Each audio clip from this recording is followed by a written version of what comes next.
Consider this simple question. A bat and a ball costs $1.10. The bat costs $1 more than the ball. So, how much does the ball cost? 10 cents, right?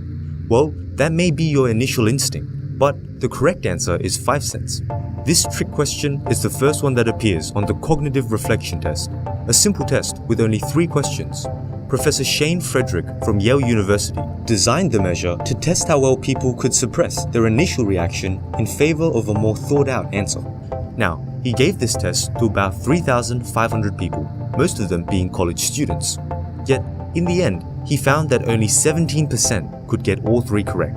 This is concerning because other researchers have found that the worse you perform on this test, the more prone you are to cognitive biases. Furthermore, your score on this test also correlates with your SAT scores. So, for only 3 questions, it's quite a revealing measure.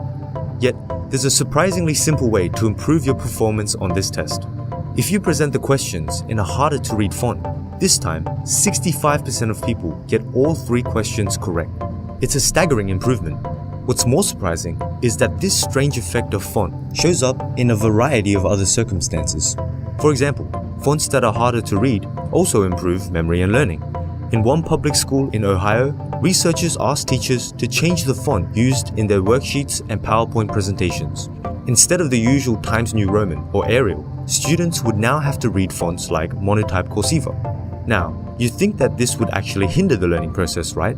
Yet, compared to classes with the normal font, these students scored significantly higher in their later tests.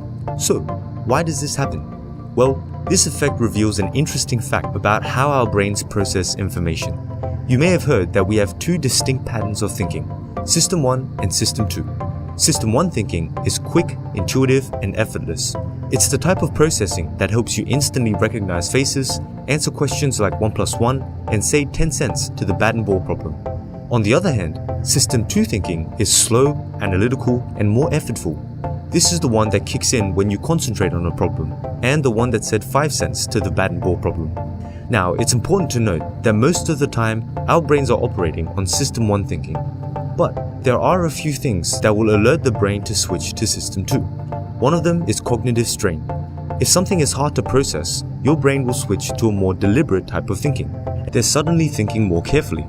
As for the effect it has on learning, here, cognitive strain would induce a deeper processing of information, leading to better understanding. Also, in case you were wondering, here are the 2 other questions in the cognitive reflection test.